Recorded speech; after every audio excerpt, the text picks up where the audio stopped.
नमस्कार, सुबह की सबसे बड़ी बहस के साथ हाजिर हैं। आप देख रहे हैं टीवी 9 भारतवर्ष। मैं हूं आपके साथ निधि वासंदानी और मेरे साथ मेरे सहयोगी सुमित चौधरी भी मौजूद हैं।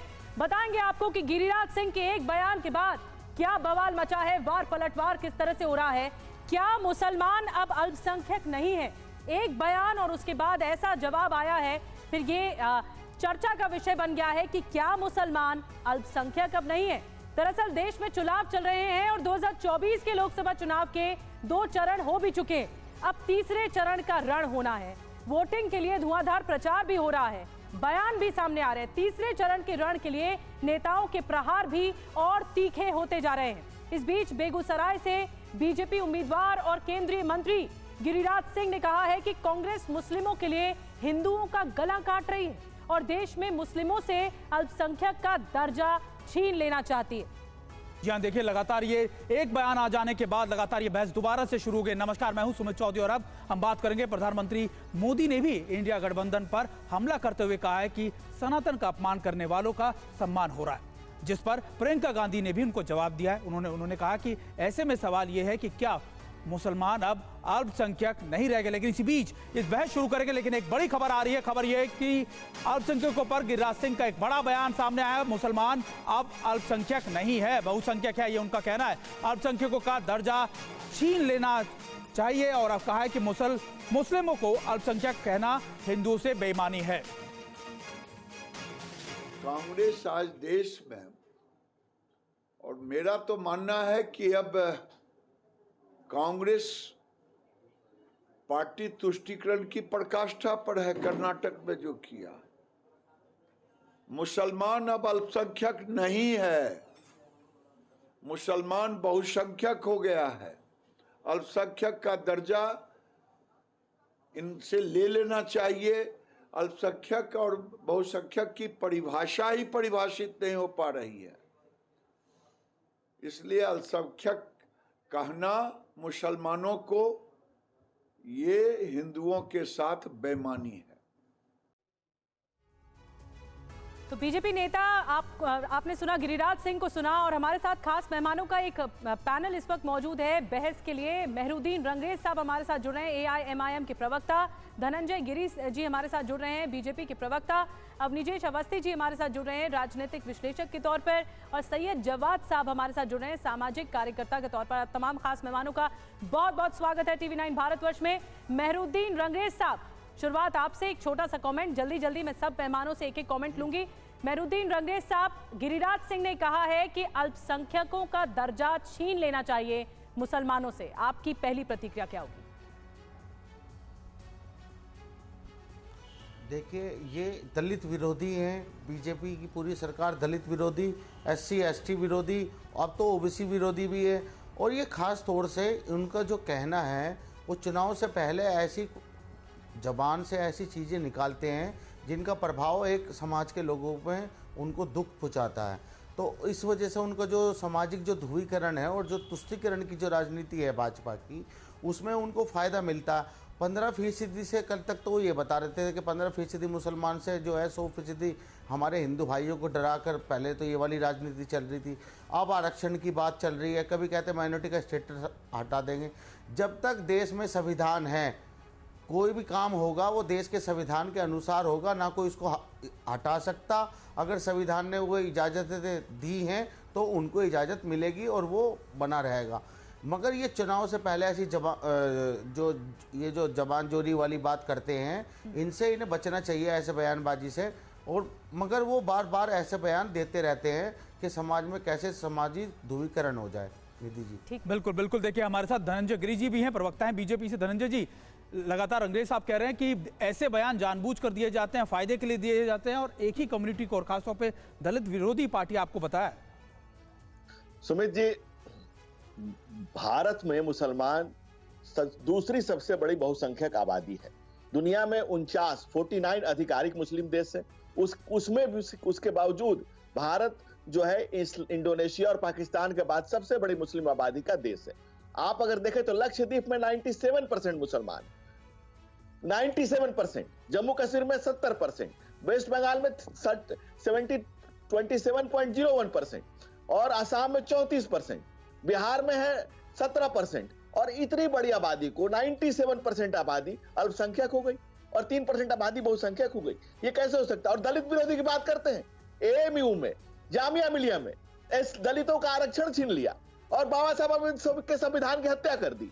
और जम्मू कश्मीर में जहां की सिर्फ उनको बेहतर के काम करने के अलावा और कोई चीज में नौकरी नहीं देते थे। आप इस देश पर कितना जुल्म करना चाहते हैं? और इस बैठकर के सौहार्द की बात करते हैं, जिनके पार्टी का नाम ही हो ऑल इंडिया इत्तेहाद मुसलमान। हम तो सबका साथ, सबका विकास, सबका विश्वास, सबका प्रयास की बात करते हैं। आप देखिए पीएम आवास योजना की अगर आप बात करें तो उसमें मुस्लिम आबादी इस देश में भले 15% हो, लेकिन उसमें बेनिफिशियरी 24 से 30% है। पीएम जन धन योजना में 42% खाते खुले। सवाल ये उठता है कि 97% पॉपुलेशन को आप माइनॉरिटी कैसे कर सकते हैं? Even United nation human UNHRC के कई डिबेट्स में आया है, कई प्रोसीडिंग्स में आया है कि मैक्सिमम 2.5% होना चाहिए, कहीं कहीं आया है कि 10% के नीचे होना चाहिए। आजादी के समय जो आबादी 9% थी, आज 15% से ऊपर है। आजादी के समय पाकिस्तान में 15% हिंदू गए थे, जिनकी संख्या आज 2% से नीचे है। तो आज ये सोचने वाली बात है कि जो सबसे सेकंड लार्जेस्ट पॉपुलेशन है भारतवर्ष में, महाराष्ट्र में 12%, असम में 34%, अगर आप परसेंटेज उठा करके देखेंगे कर्नाटका 20%, और कांग्रेस इस कुत्सित कार्यों को करने के लिए कांग्रेस अपना हाथ मजबूत करना चाहती है। प्रधानमंत्री नरेंद्र मोदी सबका हाथ मजबूत करना चाहते हैं। मुसलमानों को अल्पसंख्यक नहीं मानते। मुसलमान इस देश का सेकंड बहुसंख्यक आबादी है। अल्पसंख्यक आप उनको कहेंगे। बड़ी टिप्पणी की आपने अभिजीत अवस्थी जी, मुसलमान इस देश का सेकंड बहुसंख्यक आबादी है, बड़ी टिप्पणी की है धनंजय जी ने। क्या नए सिरे से परिभाषित करने की जरूरत है माइनॉरिटी लैंग्वेज को? आप क्या कहेंगे? निधि जी, संविधान में कहीं अल्पसंख्यक बहुसंख्यक का जिक्र नहीं। अल्पसंख्यक मंत्रालय भी बहुत बाद में बना है, संविधान में इसकी कोई गुंजाइश नहीं थी। लेकिन महत्वपूर्ण बात यह है कि रंगरेज साहब जो कह रहे हैं, इनकी पार्टी के नेता कहते हैं कि 15 करोड़ 100 करोड़ पे भारी है। 15 मिनट के लिए पुलिस हटा दो, हम दिखा देंगे कि कहाँ फेंकते हैं इनको 100 करोड़ को। क्या अल्पसंख्यक होने का दर्जा ये चाहते हैं, ये लोग चाहते हैं? ये वही पार्टी है जिनके नेता कहते हैं कि एक दिन चला जाएगा मोदी हिमालय पर और योगी चला जाएगा मठ में, तब तुम्हें बचाने कौन आएगा? तब तुम्हें बचाने कौन आएगा? कर्नाटक में नेहा से लेकर के हरियाणा की निकिता तोमर तक, अंकित शर्मा से लेकर चंदन सक्सेना तक, अब बताओ ना इनको किस बात के लिए? पहली बात। दूसरी बात, किस योजना में, सरकारी योजना में इनको इस तरीके का कोई भेदभाव किया जा रहा है जिसमें इनको ना कुछ मिल रहा और बाकियों को मिल रहा? वास्तव में धनंजय जी ने बिल्कुल सही कहा कि अल्पसंख्यक होने की जो कॉन्सेप्ट है, परिकल्पना है, संकल्पना है, वो यूएनओ के तहत है। यूएनओ में जिसमें जहां पर अभी तो ये 15% करे धनंजय जी, 15% नहीं है, वास्तव में ये 19 से 20% तक है। और 19 से 20% में लगभग आप ये समझ लीजिए कि 1% 2% तो घुसपैठ ही हैं। लेकिन मुझे दुख होता है कि जब भारत का मुसलमान भारत के मुसलमानों की बात करता है, मुझे कोई दिक्कत नहीं है, लेकिन जब घुसपैठियों, धर्म के आधार पर घुसपैठियों का पक्ष लेता तब दिक्कत होती है। हम कहाँ, हमारे बीच में कहाँ क्या खाई है ये बताइए ना, क्या खाई होनी चाहिए? जो यहाँ पर अगर अल्पसंख्यक हैं तो वास्तव में जैन हैं, सिख हैं, बौद्ध हैं, पारसी हैं, ये लोग हैं ना अल्पसंख्यक। और इनकी जनसंख्या, पारसियों की जनसंख्या के बारे में तो कहा जा रहा है कि दिन पर दिन और कम होती जा रही है। और उनको किस तरीके का भेदभाव है, सबसे ज्यादा दिक्कत इन्हीं को है। बिल्कुल सही, बड़ी संख्या होने के अवस्थी सर हमारे साथ सैयद जवाद भी जुड़े हुए हैं, सामाजिक कार्यकर्ता है। सैयद साहब देखिए, जिस तरीके से अवस्थी जी भी बता रहे थे कि आप फायदा तो गवर्नमेंट की सारी पॉलिसीज का, सारी चीजों का सभी को बराबर मिल रहा है और खासतौर पर उन्होंने आंकड़े भी बताए, तो फिर ये अल्पसंख्यक बहुसंख्यक की लगातार बहस क्यों?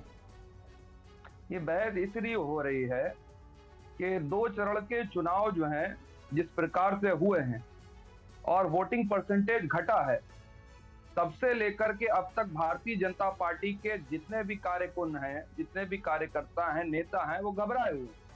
और जो मोदी मैजिक 400 पार का नारा दे रहे थे, अब उससे चुनाव नहीं लड़ रहे हैं।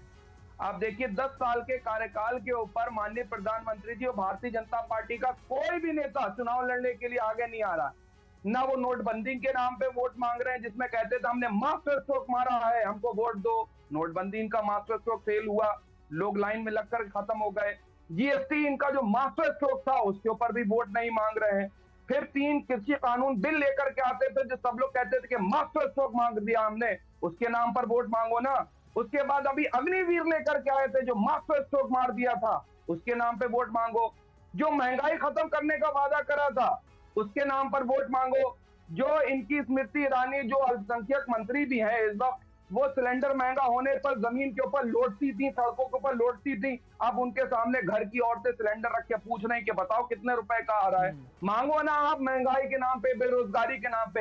ये चुनावी मुद्दों के नाम पे वोट नहीं मांग सकते, इसीलिए पॉलिटिकल बेगैरती पर आ गए, पॉलिटिकल बेगैरती पर आ गए। जमीन खिसक रही है, इसीलिए हिंदू मुसलमान और ध्रुवीकरण के नाम पे। और हैरत की बात है कि चुनाव आयोग जिस खामोशी के साथ, जिस लाचारी के साथ सुन रहा है भारतीय ठीक है, जनता सही है पार्टी साहब। के कार्यकर्ताओं के ऊपर आपने- सख्त से सख्त कानूनी कार्रवाई होना लेकिन चाहिए। आपको वो भी ये देखना क्या कर रहा है चाहिए चुनाव आयोग? कि इंडिया इस तरीके गठबंधन- की कानूनी कार्रवाई होनी चाहिए कि नजीर पेश करी जाए। ठीक है कि सही आने साहब, वाले वक्त में आपके हिंदू पास आएंगे, मुसलमान लेकिन ये भी जाति देखा जाना धर्म चाहिए कि का कैसे इंडिया गठबंधन के जो प्रतिनिधि हैं, मुस्लिम प्रतिनिधि, वो भी कह रहे हैं कि मुस्लिम उम्मीदवारों को टिकट नहीं दे रहा है इंडिया गठबंधन।